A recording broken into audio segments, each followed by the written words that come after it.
The gunshot that rang out across the dusty street of Chico, California, wasn't meant for her. But Flora Parker felt her heart shatter all the same as the stray bullet struck the small tabby kitten that had been weaving between her ankles just seconds before. It was April 1878, and the afternoon sun beat down mercilessly on the wooden storefronts lining Main Street as Flora dropped to her knees, her cream-colored skirts pooling in the dirt around her. The tiny creature lay still, and tears began streaming down her cheeks before she could stop them. She knew it was foolish to cry over a stray animal when men had nearly killed each other just yards away, but her heart didn't understand logic. "Miss, you need to get inside," a rough voice said above her, urgent but not unkind. Flora couldn't move. Her vision blurred as more tears fell and she reached out to gently touch the kitten's soft fur.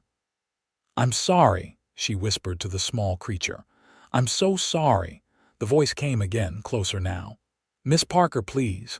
Those men might come back." She finally looked up, tears still flowing freely down her face, to see Kendrick O'Brien crouched beside her. The cowboy worked at the ranch just outside town, and she'd seen him countless times at the general store where her father worked. His dark hair was dusty from the trail, and his green eyes held genuine concern as they met hers. "I know it's just a cat," Flora said, her voice breaking. "I know I shouldn't be sitting here crying when there was nearly a murder, but I just feel everything so deeply, and I cannot help it." Her face flushed with embarrassment as she spoke, heat creeping up her neck. Kendrick didn't laugh at her. Instead, he pulled a clean handkerchief from his vest pocket and gently wiped the tears from her cheeks. His touch was surprisingly tender for hands that looked so work-worn. "A tender heart isn't something to apologize for, Miss Parker. This world has too little softness in it as it is." Flora felt her blush deepen at his kindness. Most people in town thought her too sensitive, too emotional for frontier life. Her mother had passed when Flora was just 12, and her father, though loving, didn't quite understand why his daughter cried when she saw a wounded bird or when the autumn leaves fell from the trees. "Let me help you up," Kendrick said, offering his hand. Flora took it, feeling the calluses against her palm, the strength in his grip. Once she was standing, he bent down and carefully lifted the small kitten, cradling it with unexpected gentleness. "Was this little one yours?" "No," Flora admitted, wiping at her eyes with her own handkerchief now. "It was just a stray that I'd been feeding scraps to. But it was so small and innocent, and now it's gone because two men couldn't settle their differences without violence." Kendrick studied her face for a long moment. "Come on, let's give this creature a proper burial. It deserves that much, and you deserve to say goodbye properly." The simple kindness of his words made fresh tears spring to Flora's eyes, but she nodded. They walked together away from Main Street, toward the small grove of cottonwood trees at the edge of town. Kendrick borrowed a shovel from the livery stable, and beneath the shade of the largest tree, he dug a small grave while Flora watched, clutching her hands together. "I don't even know why I feel so much," she said quietly as he worked. "My father says I've always been this way. When I was 8, I cried for hours when I saw a spider caught in its own web. When I was 15, I sobbed through an entire Sunday service because the hymns were so beautiful. Last month, I wept when Mrs. Henderson's baby smiled at me." She laughed a little, but it came out watery. "I must sound ridiculous to you." Kendrick paused in his digging and looked at her. Sweat dampened his shirt from the effort and the heat, but his expression was patient. "You don't sound ridiculous at all. You sound like someone who actually feels things, who hasn't let this hard land make you hard too." He returned to digging. "That's rare, Miss Parker, rare and precious." Flora felt something shift in her chest, a warmth that had nothing to do with the California sun.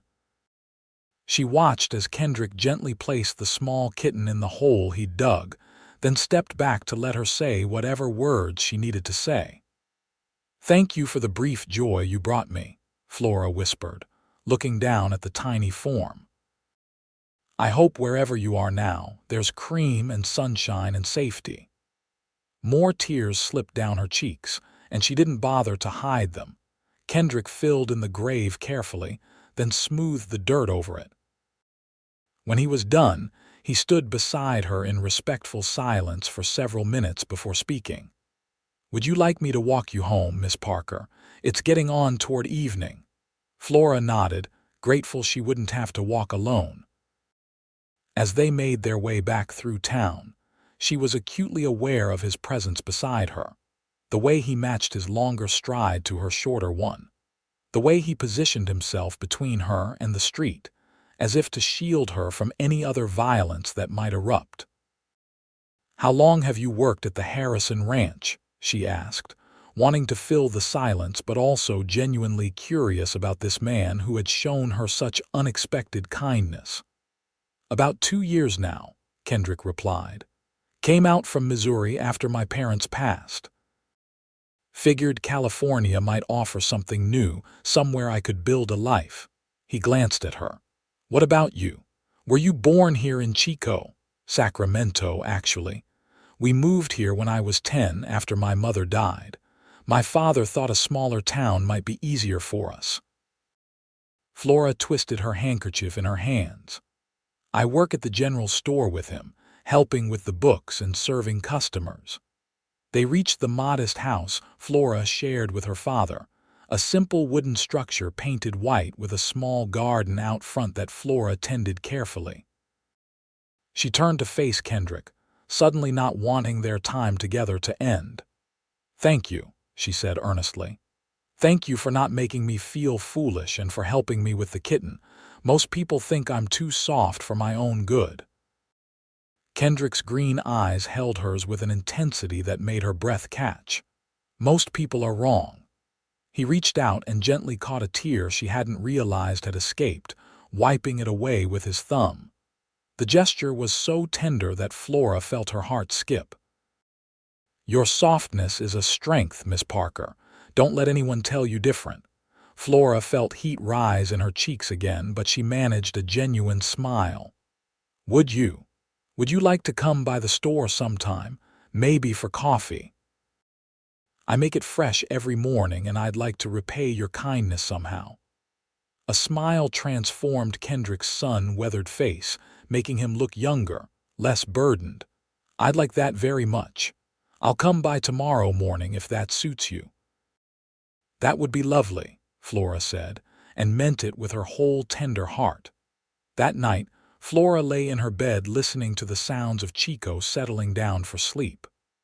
Dogs barked in the distance. A drunk sang off-key as he stumbled home from the saloon, and somewhere a baby cried. She thought about Kendrick's calloused hand wiping away her tears, the way he'd looked at her not with pity or amusement but with something like understanding, something like admiration. Her father knocked softly on her door. "Flora, I heard about the trouble on Main Street today. Are you all right?" "Yes, Papa," she called back. "A cowboy named Kendrick O'Brien helped me. He was very kind." There was a pause. "O'Brien from the Harrison Ranch. He's got a good reputation. Hardworking, honest." Another pause. "Good night, my dear."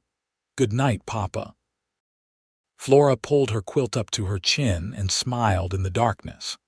Tomorrow couldn't come soon enough. True to his word, Kendrick appeared at the general store the next morning just after Flora had unlocked the doors and set the coffee to brewing. He'd cleaned up since yesterday, his dark hair still damp from washing, his clothes brush-free of trail dust. He held his hat in his hands as he entered, suddenly looking almost shy. "Good morning, Miss Parker," he said. "Good morning, Mr. O'Brien, and please call me Flora."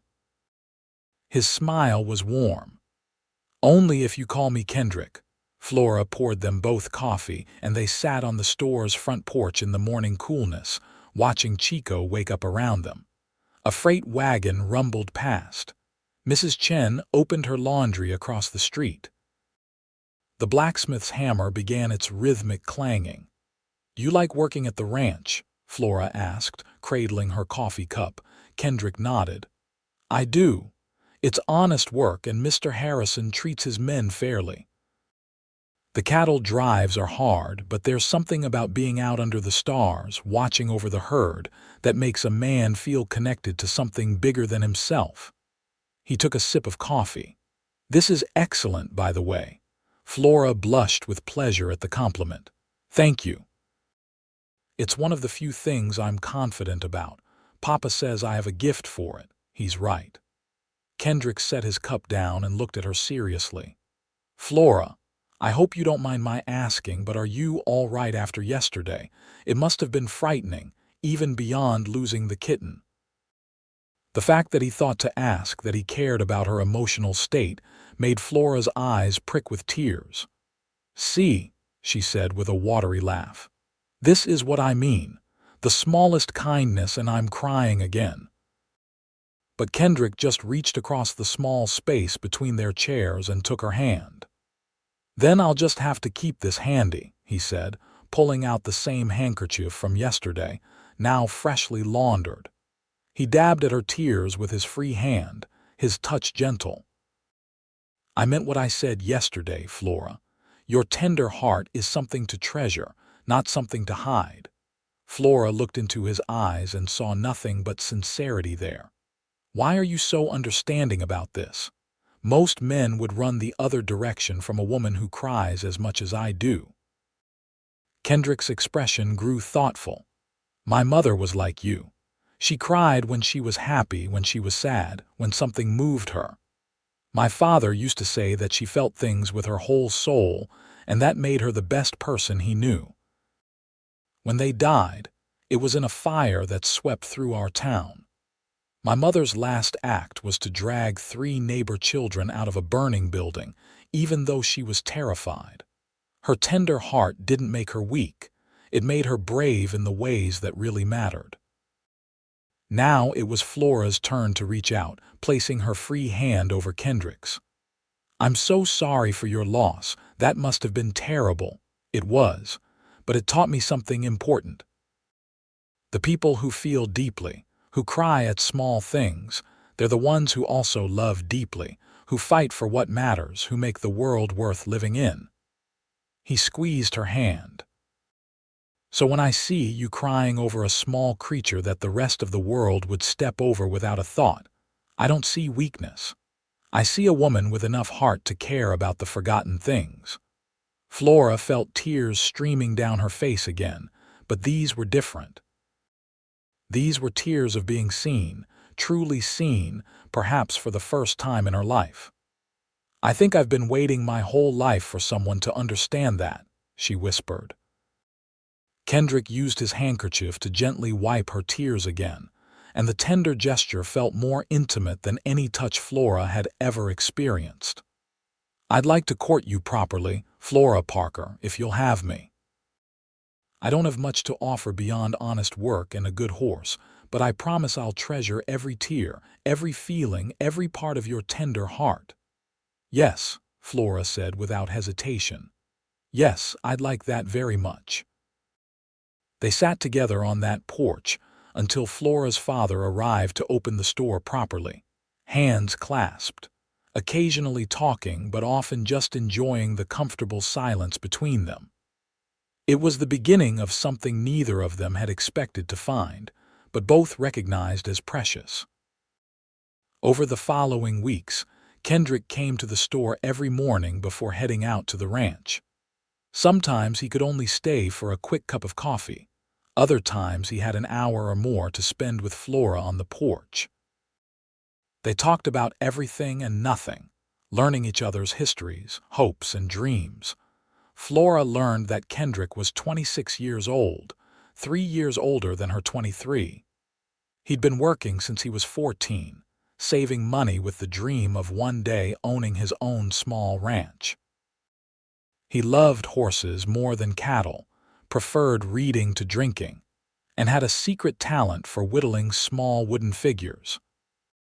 Kendrick learned that Flora's mother had died of pneumonia, that her father was a good man but emotionally reserved in the way of many frontier men, that Flora had taught herself to read music and played the piano at church every Sunday. She dreamed of traveling one day, of seeing the ocean, but worried about leaving her father alone.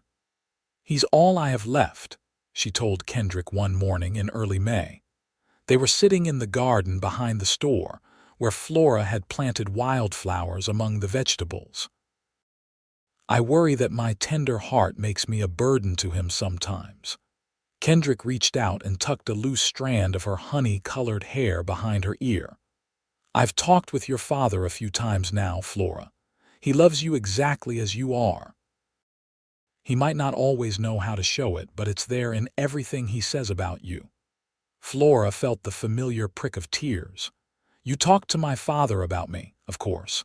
I'm courting his daughter. It seemed the proper thing to do." Kendrick smiled. "He told me about the time you cried so hard at a traveling theater performance that you couldn't catch your breath, and he had to carry you outside. He said you were 14 and mortified, but he was just worried about you." "I remember that," Flora said, laughing through her tears. "It was Romeo and Juliet, and it just seemed so tragic and beautiful all at once. He also said," Kendrick continued, his voice growing softer, "that you were the best thing in his life and that any man who couldn't see the value in your sensitive nature wasn't worth your time." Flora did cry then, properly, and Kendrick pulled her into his arms and let her. He was getting used to her tears, learning to raid them, understanding that sometimes she just needed to release the emotions that built up inside her tender heart. He never made her feel ashamed of them. One particularly warm afternoon in late May, Kendrick took Flora riding. She'd accepted his invitation eagerly, though she'd admitted she wasn't the most skilled rider. Kendrick had borrowed a gentle mare from the ranch, and they rode out to a meadow filled with California poppies, their orange blooms painting the landscape in brilliant color. Flora gasped when she saw it, her hands flying to her mouth. "Oh, Kendrick, it's the most beautiful thing I've ever seen." They dismounted, and Kendrick spread out a blanket he'd brought in his saddlebag. They sat together surrounded by the sea of orange flowers, and Flora felt tears sliding down her cheeks at the sheer beauty of it all. "Happy tears?" Kendrick asked, though he already knew. "The happiest," Flora confirmed. She looked at him, this man who had come into her life so unexpectedly and changed everything. "How did you find this place?" "I discovered it last spring during a cattle drive. I remembered it and thought you might like to see it." He reached out and wiped her tears away with his thumb, that gesture that had become so familiar between them. "I like seeing you happy, Flora. I like being the one who can bring you joy." Flora leaned into his touch. "You do bring me joy, more than I ever thought possible." She hesitated, then continued, her voice barely above a whisper. "I think I'm falling in love with you, Kendrick O'Brien." Kendrick's eyes widened, then filled with such warmth that Flora felt it like physical heat. "I know I'm falling in love with you, Flora Parker. Have been since I watched you crying over a stray kitten and wasn't ashamed of your tears." He leaned forward slowly, giving her time to pull away if she wanted, but Flora didn't want to pull away. She wanted this, wanted him, with an intensity that made her heart race. When his lips met hers, it was gentle and sweet and perfect. Flora's tears continued to fall, but now Kendrick was kissing them away, tasting the salt of them on her cheeks, treasuring even this physical manifestation of her emotional depth. They spent the afternoon in that meadow, talking and kissing and planning a future that was beginning to take real shape in both their minds. Kendrick told her about his savings, about how he was close to having enough to make a down payment on a small parcel of land. Flora told him about her own small savings, money she'd set aside from helping at the store. "Together," Kendrick said, taking both her hands in his, "we could make it work. A small ranch, nothing fancy at first but ours. A place where you could have a garden and all the animals you wanted to save. A place where tears were welcomed and tenderness was valued." "That sounds like heaven," Flora whispered. As the sun began to set, painting the sky in shades of pink and gold that rivaled the poppies, Kendrick helped Flora back onto her horse. But before they left, she picked one single poppy to press in her journal, a reminder of the day she'd told a cowboy she loved him and he'd kissed her tears away. The summer of 1878 was the happiest of Flora's life. Kendrick continued to court her properly, always mindful of her reputation and her father's expectations. They attended church socials together, went on chaperoned picnics, and spent long evenings on the porch of the general store talking about everything and nothing. Flora's tender heart found endless things to cry about, and Kendrick was always there with his handkerchief and his understanding. She cried when she saw Kendrick playing with a neighbor's children. She cried when he brought her a bouquet of wildflowers he'd picked himself. She cried when he read her poetry by lamplight, his deep voice making the words come alive. "I don't deserve you," she told him one evening in July. They were sitting in her father's garden, and fireflies danced around them in the gathering darkness. "You're so patient with me, so understanding of all my tears and feelings." Kendrick turned to her, his face serious in the dim light. "Flora, you have that backwards. I don't deserve you, this beautiful soul who feels everything so deeply and isn't afraid to show it. Do you know how rare that is? How precious?" Flora felt tears gathering again, and Kendrick chuckled softly. "See, right there.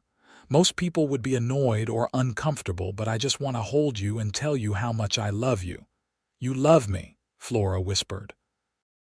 He'd said he was falling in love with her, but this was the first time he'd stated it so plainly. "I love you," Kendrick confirmed. "I love your tender heart, your easy tears, your capacity to care about the smallest creatures and the biggest questions. I love how you blush when I compliment you, and how you're not ashamed to cry when something moves you."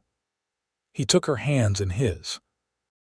"Flora Parker, I want to spend the rest of my life treasuring your tender heart and wiping away your tears, whether they're from sadness or joy or just because a sunset is particularly beautiful." Flora was crying in earnest now, and Kendrick pulled her into his arms, letting her sob into his shirt. "I love you too," she managed to say between tears. "I love you so much it frightens me sometimes. What if something happens to you? What if this is all a dream?" "It's not a dream," Kendrick said firmly, pulling back to look at her. He wiped her tears away with gentle fingers. "This is real, Flora. You and me, we're real. And I'm not going anywhere." He kissed her then, deep and sweet, and Flora felt her tears slow as she lost herself in the feeling of being loved exactly as she was. When they finally pulled apart, both breathing heavily, Kendrick rested his forehead against hers. "I've been saving for years," he said quietly. "I talked to Mr. Harrison, and there's a piece of land adjacent to his ranch that's coming up for sale. 100 acres with a creek running through it, good grazing land. I have enough saved for the down payment, and with my wages and what we could make from a small herd, we could build something good there, Flora. A home, a life." Flora's heart raced. "Are you asking what I think you're asking?" Kendrick pulled back and reached into his pocket, drawing out a simple gold band. It wasn't fancy, but it was solid and real and represented everything Kendrick had worked for. "Flora Parker, will you marry me? Will you let me spend every day of the rest of my life treasuring your tender heart?" "Yes," Flora said through her tears. "Yes, yes, 1,000 times yes." Kendrick slipped the ring onto her finger and it fit perfectly. They sat in the garden until full dark, making plans and dreaming dreams, and when Flora's father came out to call them in, he took one look at his daughter's tear-stained, glowing face and Kendrick's proud smile, and he knew. He shook Kendrick's hand and pulled Flora into a rare embrace. "Your mother would have loved him," he whispered to Flora. "She would have loved how he treasures your tender heart." Flora cried again, but these were good tears, healing tears, tears that washed away years of feeling like she was too much, too sensitive, too emotional for this hard world. They were married in September, when the summer heat had finally broken and the air held the first hint of autumn coolness. The ceremony was held at the church in Chico, with most of the town in attendance. Flora wore a simple white dress that had belonged to her mother, altered to fit her smaller frame. Kendrick wore his best suit, his hair neatly combed, his green eyes shining with love and pride. Flora cried through the entire ceremony, of course. Tears streamed down her face as she walked down the aisle on her father's arm. She cried as she and Kendrick exchanged vows. She cried when he slipped the wedding band onto her finger next to her engagement ring. And she cried when the minister pronounced them husband and wife. Kendrick just smiled and used his handkerchief to wipe away her tears before kissing her soundly, to the applause and cheers of everyone gathered. "I'll be doing this for the rest of our lives," he whispered against her lips, "and I couldn't be happier about it." The reception was held at the ranch, where Mr. Harrison had generously offered space and food in celebration of his best worker's marriage. There was dancing and laughter and joy, and Flora cried through most of that too, overwhelmed by the happiness of it all, by the friends and community who had gathered to celebrate with them. Late in the evening, as the party was winding down, Kendrick took Flora's hand and led her away from the crowd. They walked toward the piece of land that would soon be theirs, where they'd already started building a small house with help from the ranch hands and townspeople. "Look," Kendrick said, pointing to the simple structure. It was just framed out so far, but you could see the shape it would take. "That's going to be our bedroom there, and there will be a big kitchen for you. We'll need a good porch for morning coffee and maybe a space for a piano eventually." Flora leaned against him, overwhelmed with emotion. "It's perfect. It's all perfect." Kendrick wrapped his arms around her from behind, and they stood together looking at the promise of their future. "Thank you," he said softly. "For what?" Flora asked. "For crying over a stray kitten. For having a tender heart, for letting me be the one to treasure it." He turned her in his arms. "For marrying me and making me the happiest man in California." Flora reached up and touched his cheek. "You saved me, you know.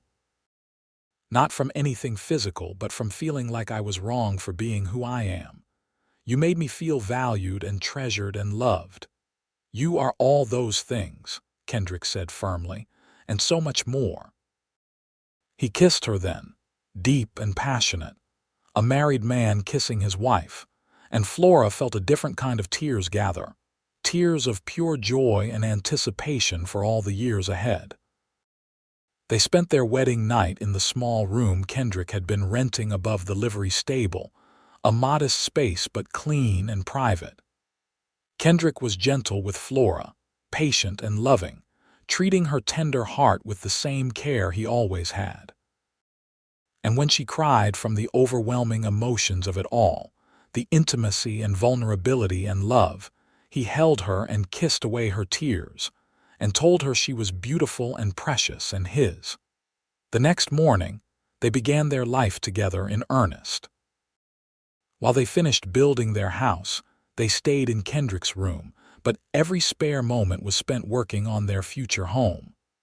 Flora's father contributed lumber from the store at cost, and Mr. Harrison sent his men to help with the heavy work. The community of Chico rallied around the young couple, and by late October, the house was finished.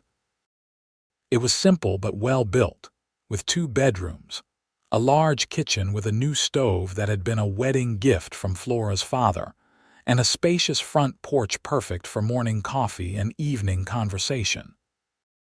Flora cried the first time she walked into the completed house, overwhelmed by the reality of this dream they'd built together.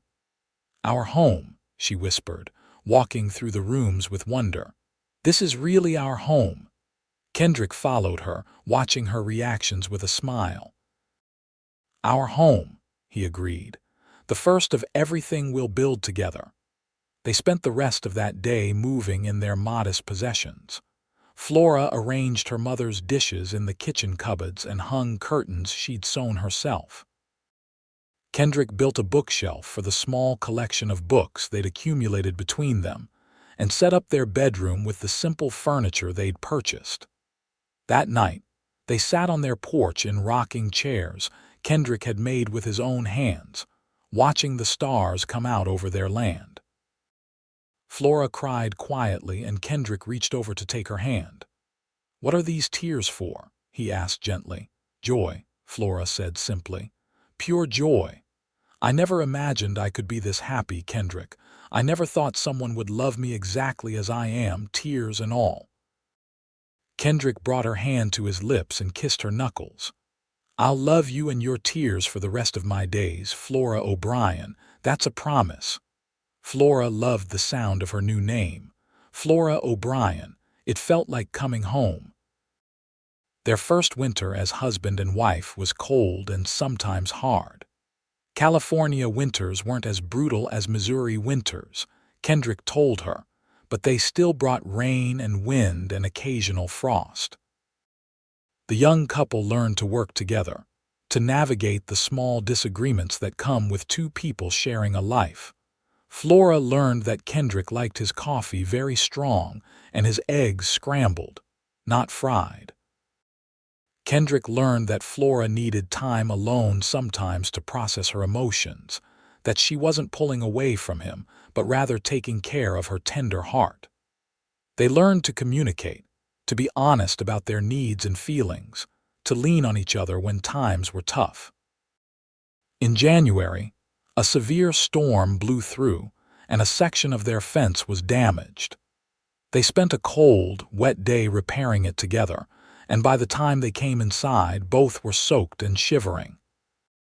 Flora made hot coffee while Kendrick built up the fire, and they huddled together under a quilt until they were warm again. "This isn't what I imagined married life would be like," Flora admitted, her teeth still chattering slightly. Kendrick looked concerned. "Are you unhappy?" "No," Flora said quickly. "No, I just mean I imagined it would be harder, lonelier somehow. But even when we're cold and wet and fixing fences in the rain, I'm happy because I'm with you." Kendrick pulled her closer, kissing the top of her head. "That's exactly how I feel. We could be doing anything, going through anything, and as long as we're together, it's good." In March, Flora began to suspect she might be pregnant. She was late with her monthly cycle, and she'd been feeling queasy in the mornings. She didn't want to say anything to Kendrick until she was sure, so she visited Doc Morrison in town, using the excuse of picking up supplies. Doc Morrison confirmed what she'd suspected. She was indeed expecting a child, probably due in late October or early November. Flora walked out of his office in a daze, one hand pressed to her still flat stomach. She was going to be a mother. She and Kendrick were going to have a baby. She made it to the general store, intending to pick up the supplies she'd mentioned, but as soon as her father saw her face, he knew something was wrong. Or maybe something was right, because Flora was crying again, tears streaming down her face as she stood in the middle of the store surrounded by barrels of flour and bolts of fabric. "Flora, what's happened?" her father asked, alarmed. "I'm going to have a baby," Flora said through her tears. "Papa, I'm pregnant." Her father's stern face broke into a rare smile, and he pulled her into his arms. "That's wonderful news, my dear, wonderful news. Why are you crying?" "Because I'm happy," Flora sobbed into his shoulder. "Because I'm scared, because I'm overwhelmed. Because I'm me and I cry at everything." Her father chuckled and patted her back. "Yes, you do, and your child will be lucky to have a mother with such a tender heart." He pulled back to look at her. "Have you told Kendrick yet?" Flora shook her head. "I wanted to be sure first." "I'm going to tell him tonight." She spent the rest of the day in a state of nervous anticipation. She prepared Kendrick's favorite meal, roasted chicken with potatoes and carrots from their root cellar. She set the table with her mother's good dishes. And when she heard his horse approaching as the sun was setting, her heart began to race. Kendrick came in looking tired from a long day working with the cattle, but his face lit up when he saw the table and smelled the dinner. "What's the occasion?" he asked, kissing her cheek. "Sit down," Flora said. "I have something to tell you." Kendrick's expression turned concerned. "Is everything all right?" "Everything is more than all right," Flora assured him. She sat down across from him and took a deep breath. "Kendrick, I'm pregnant. We're going to have a baby." For a moment, Kendrick just stared at her. Then his face transformed with pure joy. He stood so quickly his chair nearly tipped over, and he pulled Flora into his arms, holding her tight. "A baby," he said, his voice thick with emotion. "Flora, we're going to have a baby."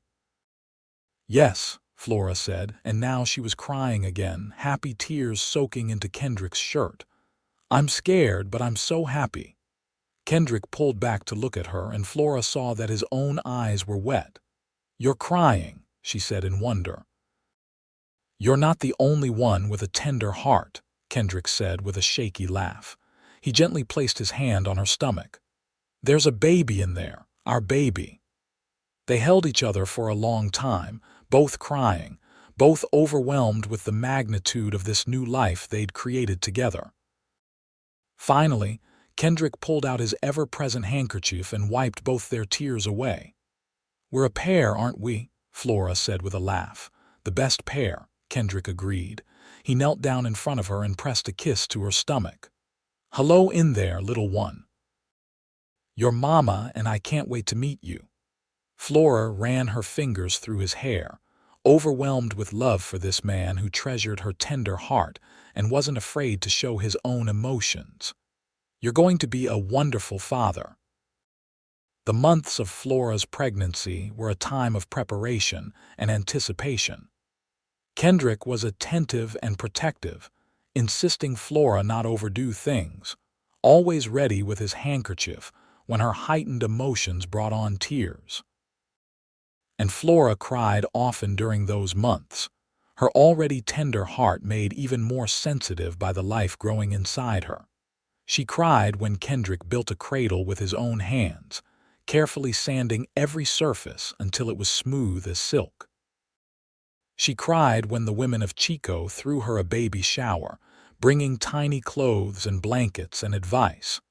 She cried when she felt the baby move for the first time, a flutter like butterfly wings against her insides. "I cry even more now than I did before," she told Kendrick one evening. They were sitting on the porch, watching the sunset paint the sky in shades of orange and pink. "Is that even possible?"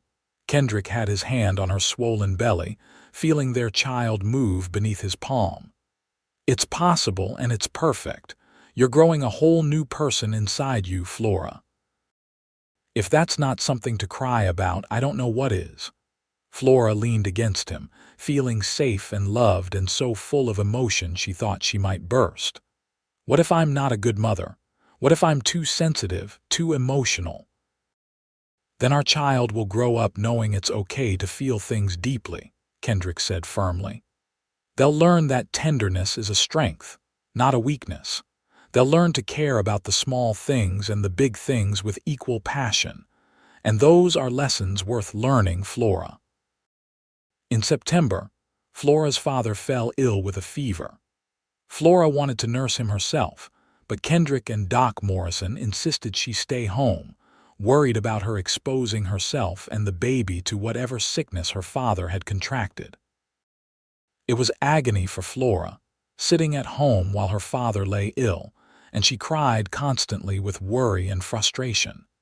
Kendrick visited her father every day, bringing reports back to Flora. And for 2 weeks they lived in limbo, waiting to see if the fever would break. Flora prayed harder than she'd ever prayed, bargaining with God, promising anything if he'd just spare her father. Finally, in late September, the fever broke. Her father was weak but recovering, and Doc Morrison gave Flora permission to visit. She walked into her childhood home and burst into tears at the sight of her father sitting up in bed, thin and pale but alive. "Papa," she sobbed, rushing to his side. "Careful of the baby," her father chided gently, but he held her as tightly as he could in his weakened state. "I'm all right, Flora. Takes more than a fever to do in an old man like me." "You're not old," Flora protested through her tears. "And you have to promise to take better care of yourself. This baby needs a grandfather." Her father's eyes grew misty. "I promise. I want to meet this grandchild of mine, watch them grow." Flora spent the next few weeks helping her father regain his strength while Kendrick managed both their ranch and his continued work for Mr. Harrison. It was exhausting for both of them, but they managed, supporting each other through the difficulty. In late October, just as the leaves were turning gold and red, Flora went into labor. It started with a backache that gradually intensified into full contractions. Kendrick rode into town to fetch Doc Morrison and the midwife, Mrs. Chen, while Flora's father came to stay with her. The labor was long and difficult. Flora had always known she felt things more intensely than most people, and childbirth was no exception. Every contraction felt overwhelming, and she cried through most of it, tears mixing with sweat as she labored to bring their child into the world. But Kendrick never left her side. He held her hand, wiped her tears, and her brow whispered encouragement when she was sure she couldn't go on. "You can do this, Flora. You're the strongest person I know. Just a little longer, my love." Finally, as dawn was breaking on October 28th, their son came into the world with a loud, healthy cry. Doc Morrison placed the squalling infant on Flora's chest, and she looked down at him through tears of exhaustion and overwhelming love. "A boy," she whispered. "Kendrick, we have a son." Kendrick was crying too, unabashedly, as he looked at his wife and newborn child. "He's perfect. You're perfect. God, Flora, I love you so much." They named him Kenneth Parker O'Brien, honoring both his father and grandfather. He had a shock of dark hair like Kendrick and blue eyes that might change color as he grew. He was small but healthy, and Flora fell completely in love with him the moment she held him. The weeks after Kenneth's birth were a blur of sleepless nights and constant feedings, and more tears than Flora had ever cried in her life. She cried when Kenneth latched on to nurse for the first time. She cried when Kendrick changed his first diaper, his large hands so gentle with their tiny son. She cried when her father held his grandson for the first time, tears streaming down the old man's weathered face as well. "I cry even more now than during pregnancy," Flora told Kendrick one night. They were both exhausted, Kenneth finally sleeping in his cradle after hours of fussing. "How is that possible?" Kendrick pulled her close, and they lay in bed together in the darkness, listening to their son's soft breathing. "Because your tender heart has even more to love now, and that's a beautiful thing, Flora." The first year of Kenneth's life was full of small miracles and large challenges. Flora cried the first time he smiled, the first time he laughed, the first time he reached for her face with his tiny hands. She cried when he got sick with a cold and she couldn't fix it immediately. She cried when he took his first steps and promptly fell down. Through it all, Kendrick was there with his handkerchief and his understanding, treasuring every tear, every emotion, every manifestation of Flora's tender heart. He was a devoted father, rising in the night to help with Kenneth, playing with him on the floor, singing him lullabies in his deep voice. Their ranch grew slowly but steadily. They acquired a small herd of cattle and several horses. Kendrick's dream of breeding quality horses was beginning to take shape. Money was tight, but they had enough, and more importantly, they had each other. Flora's father recovered fully from his illness and sold the general store to a young couple from Sacramento. He moved into a small house next to Flora and Kendrick's ranch, close enough to see his grandson regularly, but with his own space. He seemed lighter somehow, unburdened by the store that had occupied him since his wife's death. One evening in the spring, when Kenneth was almost 2 years old, Flora stood at the kitchen window watching her family. Kendrick was teaching Kenneth how to pet one of the horses gently, his large hand guiding their son's small one. Her father sat on the porch, whittling a small wooden horse for his grandson. Flora felt tears sliding down her cheeks, but these were good tears, grateful tears. She thought about that day 4 years ago when a stray bullet had killed a small kitten and she'd cried in the street. She thought about the cowboy who had knelt beside her and wiped her tears without judgment. She thought about how far they'd come since then. Kendrick looked up and caught her eye through the window. Even from a distance, she could see him smile, could see him say something to Kenneth before scooping up their son and heading toward the house. He came in through the kitchen door, Kenneth on his hip, and immediately saw Flora's tears. Happy tears. He asked, though he already knew after all these years. The happiest, Flora confirmed. She wiped at her eyes. I was just thinking about how blessed we are. Kendrick set Kenneth down, and the toddler immediately ran to his grandfather on the porch. Then Kendrick pulled Flora into his arms, reaching into his pocket for the handkerchief he always kept there, the same one he'd used that very first day, now worn soft from countless washings and countless tears. He gently wiped her tears away, his green eyes full of the same love and understanding they'd held from the beginning. I'm the blessed one, Flora O'Brien. Every single day with you and your tender heart is a gift.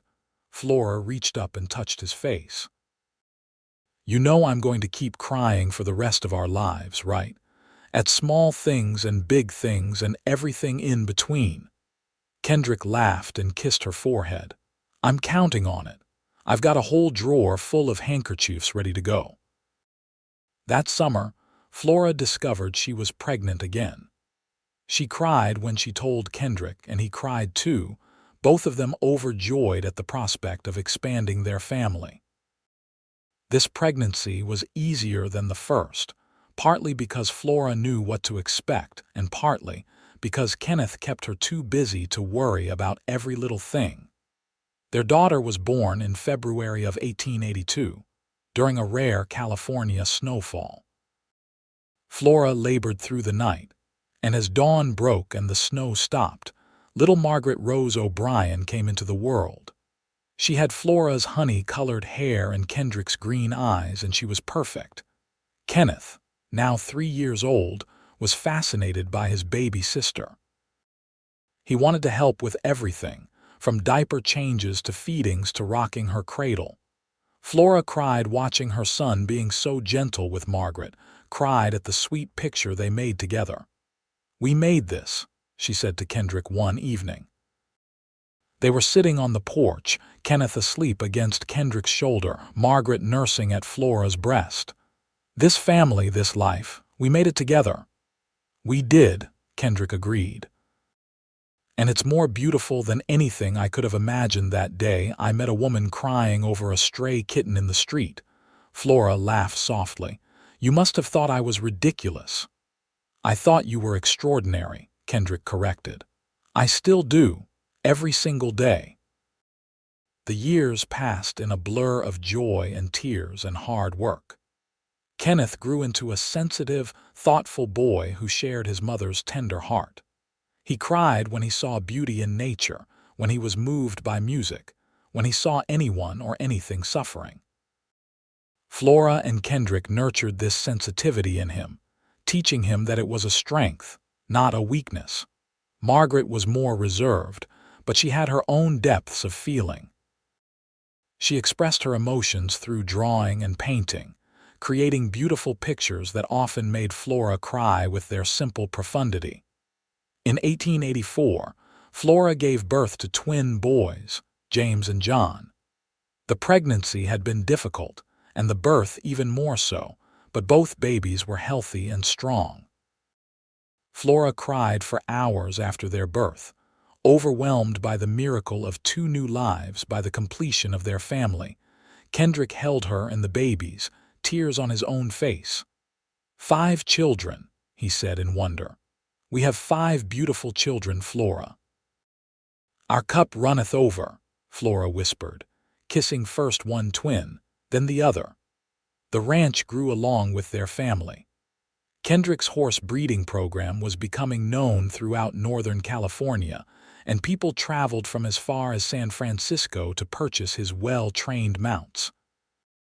Flora managed the household and helped with the bookkeeping, her mind for numbers proving invaluable to their business.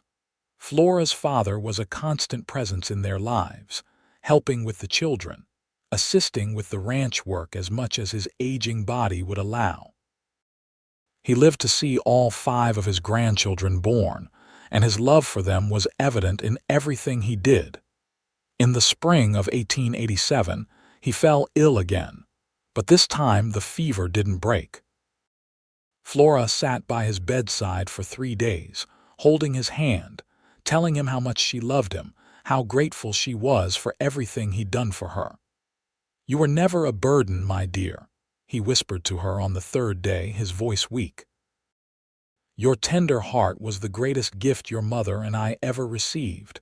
Promise me you'll never be ashamed of it." "I promise, Papa," Flora said through her tears. "I promise." He passed peacefully that evening with Flora and Kendrick at his side. Flora cried for days, mourning the loss of the man who had raised her alone after her mother's death, who had loved her exactly as she was, who had welcomed Kendrick into their family with open arms. But through her grief, Flora felt grateful. Grateful that her father had lived to see her happy, to meet all his grandchildren, to know that his daughter had found a man who treasured her tender heart. At the funeral, she cried steadily, and Kendrick stood beside her with his handkerchief at the ready, wiping her tears without ceasing. The children grew and thrived. Kenneth became a gifted horseman like his father, with a special way with difficult animals. Margaret's artistic talents flourished, and she dreamed of one day studying art in San Francisco. The twins were wild and rambunctious, always getting into mischief but with good hearts beneath their boyish energy. Flora continued to cry at small things and large things and everything in between. She cried when Kenneth graduated from the small school in Chico. She cried when Margaret sold her first painting to a woman visiting from Sacramento. She cried when the twins brought her wildflowers they'd picked themselves. She cried at sunsets and sunrises, at the changing seasons, at acts of kindness both big and small. And through it all, Kendrick was there, treasuring every tear, understanding that they were simply Flora's way of expressing the depth of her feeling, the tenderness of her heart. He kept handkerchiefs in every room of their house, in his pockets, in his saddlebags. He wiped away thousands of tears over the years, and each one felt as precious as the first. On a warm evening in September of 1893, 15 years after they'd first met, Flora and Kendrick sat on their porch watching the sunset. Their children were scattered around the property, the sounds of their voices and laughter floating on the evening air. The ranch had grown to 300 acres now, prosperous and well-respected. Their house had been expanded to accommodate their large family, but they'd kept the original porch where they'd spent so many evenings together. "You remember that day on Main Street?" Flora asked, taking Kendrick's hand. "With the kitten," Kendrick smiled. "How could I forget?" That was the day I met the woman I'd spend the rest of my life loving. Flora felt tears gathering, as they so often did when she felt something deeply. I never imagined my life could be this full, this happy. I thought my tender heart would always be a burden, something to apologize for. Kendrick turned to face her fully, reaching out to catch a tear as it slid down her cheek. After all these years, the gesture was as natural as breathing. Your tender heart has never been a burden, Flora. It's the greatest gift you could have given me, given our children, given everyone whose life you've touched. I still cry at small things, Flora said with a laugh. I know, Kendrick said, and I still treasure every single tear. He leaned forward and kissed her, tasting salt on her lips, tasting 15 years of love and tears and joy. When they pulled apart, both were smiling.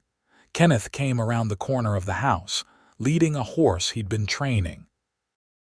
At 19, he was nearly as tall as his father, with the same kind eyes and patient demeanor. "Mama, are you crying again?"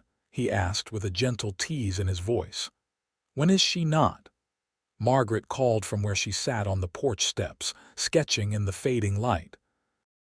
At 17, she was beautiful and talented, with her mother's sensitivity expressed through art instead of tears. The twins, now 9 years old, came running up covered in dirt from whatever adventure they'd been on. "Why is Mama crying?" James asked. "Is she happy or sad?" John wanted to know. "Happy," Flora assured them all, laughing through her tears. "Always happy when I'm with all of you." Kendrick stood and pulled Flora to her feet, keeping an arm around her waist. "Your mother has a tender heart," he told their children, as he'd told them countless times before. "She feels things deeply, and sometimes those feelings come out as tears. But those tears are beautiful, and they make her the wonderful mother and wife that she is." Kenneth nodded his understanding. He shared his mother's tendency toward emotion, though he expressed it less visibly. Margaret smiled, already sketching the scene before her, capturing this moment of family togetherness.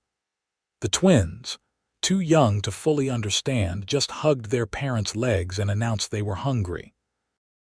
That night, after the children were all in bed, Flora and Kendrick lay together in the darkness of their room, hands clasped between them.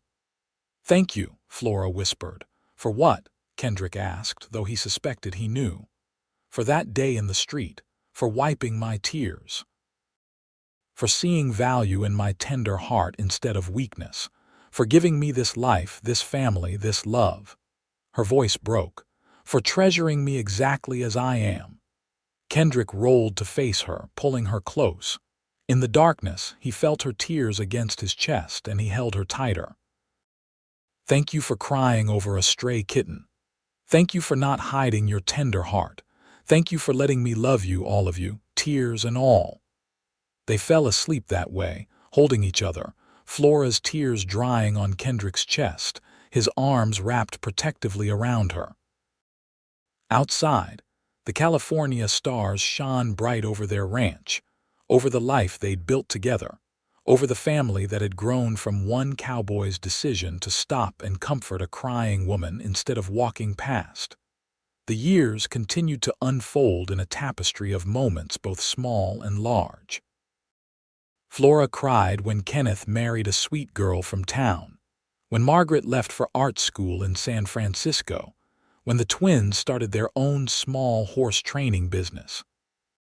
She cried at births and deaths, at achievements and setbacks, at all the beautiful and terrible things that make up a life fully lived. And Kendrick kept his promise. He treasured every tear, wiped them away with gentle hands, never made Flora feel ashamed of her tender heart. He cried some himself, over the years, learning that showing emotion wasn't weakness but rather a sign of a heart that remained soft in a hard world. On their 25th wedding anniversary, their children threw them a party at the ranch. Friends and neighbors came from all over to celebrate the couple who had built such a good life together. There were toasts and speeches, food and dancing, and Flora cried through all of it, overwhelmed by the love surrounding them. As the evening wound down and the guests departed, Flora and Kendrick found themselves once again on their porch, in the rocking chairs that had been replaced several times over the years, but always kept in the same spot. Kenneth had his own family now, a wife and 2 young children. Margaret was making a name for herself as an artist in the city. The twins were doing well with their business. Everyone was healthy and happy and thriving. "We did it," Flora said softly. "We built something good here, Kendrick." "We did," he agreed. And it all started with a tender-hearted woman who wasn't afraid to cry in the street and a cowboy who recognized the value in those tears. Flora reached over and took his hand, their fingers interlacing with the ease of long practice. "I love you. I'll love you until my last breath and beyond. And I'll treasure your tender heart until mine stops beating," Kendrick replied. "And probably beyond that too." They sat together as the stars came out, as they had thousands of times before, holding hands and watching the night settle over the land they'd made their own. Flora cried a little, as she always did when she felt the weight of her blessings, and Kendrick pulled out his handkerchief and wiped her tears away with hands that were older now, but just as gentle as they'd always been. In the house behind them, their history lived in every room. The cradle Kendrick had built for Kenneth, now used by their grandchildren. The piano they'd bought for Margaret when she was 10. The countless memories embedded in walls and floorboards and window panes. And on the mantel, in a place of honor, a single-pressed California poppy, dried and preserved from the day in the meadow when Flora had first told Kendrick she loved him. Their love story wasn't dramatic or filled with grand gestures. It was built on small moments, on tears wiped away, on the daily choice to treasure each other's hearts. It was built on understanding and patience, and the recognition that tenderness is not weakness, but the very foundation of true strength. Flora continued to cry at small things for the rest of her life. She cried when she became a grandmother, when she held Kenneth's firstborn son, and saw her own tender heart reflected in his tiny face. She cried when Margaret's paintings were displayed in a gallery in San Francisco, and she saw her daughter's dreams come true. She cried when the twins both married on the same day in a double ceremony that was the talk of Chico for months, and Kendrick continued to treasure every tear. When his hands grew too stiff with age to wipe them away as easily, he would kiss them away instead. When his eyesight dimmed, he could still sense when Flora was crying and would reach for her unerringly. They grew old together on that ranch, watching their family expand, watching the world change around them. The wild west of their youth gradually gave way to a more settled California, but some things remained constant. The stars still shone just as bright.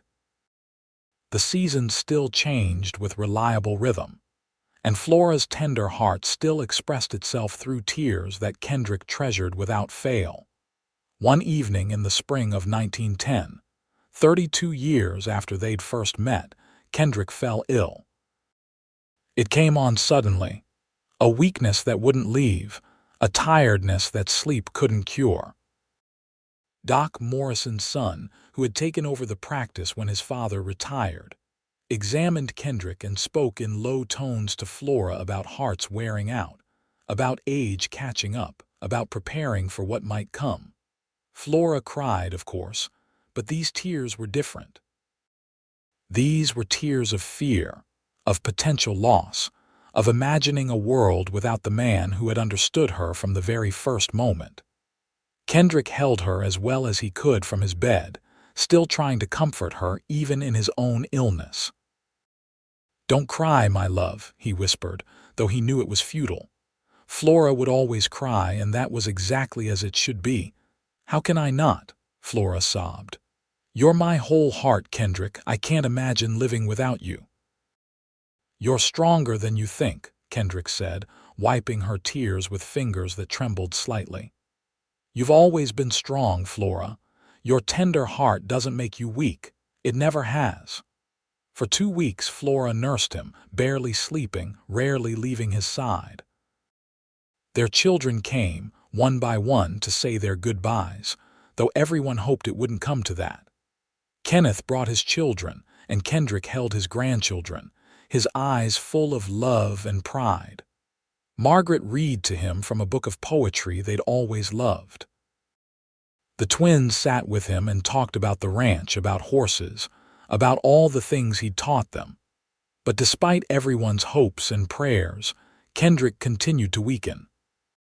On a warm afternoon in late April, with Flora at his side and the window open to let in the spring breeze, he squeezed her hand weakly. "Flora," he whispered, "my beautiful, tender-hearted Flora." "I'm here," she said through her tears. "I'm right here, my love." "Thank you," Kendrick said, his voice barely audible. "Thank you for every tear. Thank you for letting me treasure your tender heart. Thank you for the most beautiful life a man could ask for." "Thank you for seeing me," Flora replied, crying openly now. "Thank you for understanding. Thank you for loving me exactly as I am." Kendrick smiled, that same smile that had captivated her 32 years ago. "Always," he whispered. "Always and forever." Those were his last words. His eyes closed gently, his grip on Flora's hand loosened, and he was gone. Flora cried as she'd never cried before, her tender heart breaking with a grief that felt insurmountable. But even through her tears, she felt grateful. Grateful for every moment they'd had, every tear he'd wiped away, every time he'd told her that her tender heart was treasured. The funeral was well attended, a testament to the life Kendrick had lived and the respect he'd earned. Flora cried through all of it, supported by her children and grandchildren, by friends and neighbors who had known and loved Kendrick. And when they lowered him into the ground beneath a cottonwood tree on their ranch, Flora placed in his coffin the handkerchief he'd first used to wipe her tears all those years ago, the one he'd kept and treasured as a reminder of the day they'd met. The grief was hard, harder than anything Flora had experienced before. But she survived it because she was stronger than she'd ever given herself credit for, just as Kendrick had always told her. She survived it because she had children and grandchildren who loved her, because she had a lifetime of beautiful memories to sustain her, because she knew that her tender heart, the very thing she'd once seen as a weakness, had been the foundation of the greatest love story she could have imagined.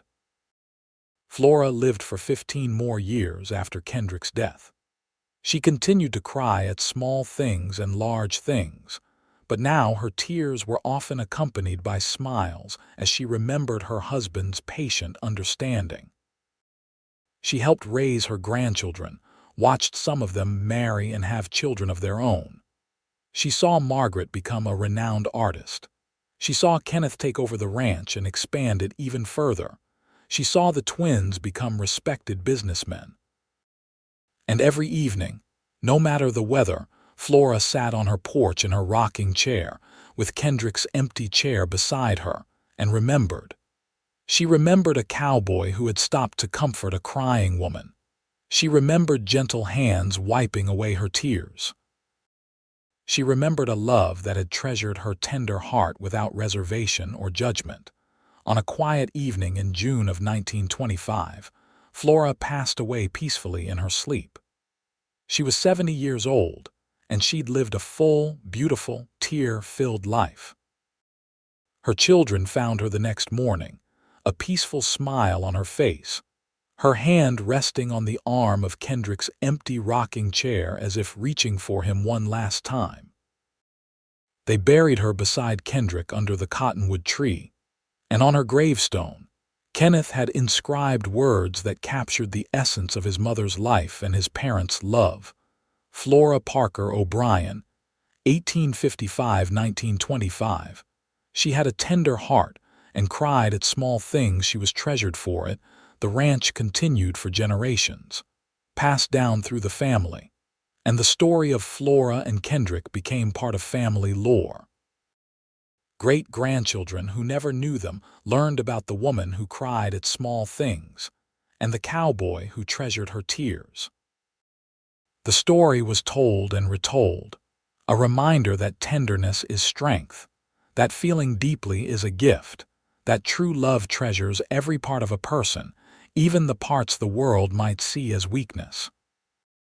And sometimes, on quiet evenings when the California sun sets in shades of orange and pink, when the breeze moves through the cottonwood trees, visitors to the ranch swear they can see two figures sitting on that old porch, hands clasped, treasuring each other still. A woman with a tender heart and a cowboy who loved her for it, their love story echoing through the generations as a testament to the beauty of being truly seen, truly understood, truly treasured. Their story wasn't about grand adventures or dramatic rescues. It was about daily choices, about showing up with a handkerchief ready, about recognizing that the smallest gestures can mean everything. It was about a stray kitten and the tears that followed, about a man who chose compassion over judgment, about a woman who learned that her tender heart was her greatest strength in the end. That's what love is. Not flowers and chocolates, though those are nice. Not grand declarations, though those have their place. Real love is wiping away tears at 3 in the morning. It's understanding that someone cries at beauty and pain and everything in between and treasuring them for it. It's building a life together, moment by moment, tear by tear, until those moments become years and those years become a lifetime. Flora and Kendrick O'Brien built that kind of love. They built it in a small town in California during the Wild West, but their story is timeless because the human heart, whether tender or tough, beats the same across all eras. We all want to be seen, understood, treasured exactly as we are. We all want someone who will wipe away our tears and tell us that our sensitivity is strength, not weakness. That's the legacy Flora and Kendrick left behind. Not just a successful ranch or talented children or even a beautiful love story, though it was all those things. They left behind the knowledge that tender hearts are precious, that tears are nothing to be ashamed of, that treasuring someone means loving all of them, the strong parts and the vulnerable parts, the laughter and the tears. And in a world that often tells us to be harder, to feel less, to hide our emotions, that legacy matters.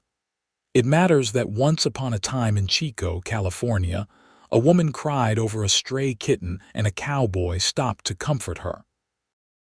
It matters that he saw her tender heart and recognized it as the treasure it was. It matters that they built a life together founded on that understanding, that acceptance, that love. Their story ended, as all stories must, but the love they shared lives on in every descendant who inherited Flora's tender heart, in every person who learned from their example that sensitivity and strength can coexist, in every couple who chooses daily to treasure each other's vulnerabilities instead of exploiting them. The sun sets now over that ranch in California, over the cottonwood trees and the porch where 2 rocking chairs still sit. The house has been renovated many times. The land has changed hands within the family. The world has moved on in ways Flora and Kendrick could never have imagined. But some things remain constant. Love endures. Tenderness matters. And somewhere in whatever lies beyond this life, a cowboy is still wiping away his wife's happy tears and telling her that her tender heart is treasured as it always was, as it always will be. That is their happily ever after, eternal and unchanging, a love story for the ages built on the simple foundation of seeing someone truly and choosing to treasure every part of them, tears and all.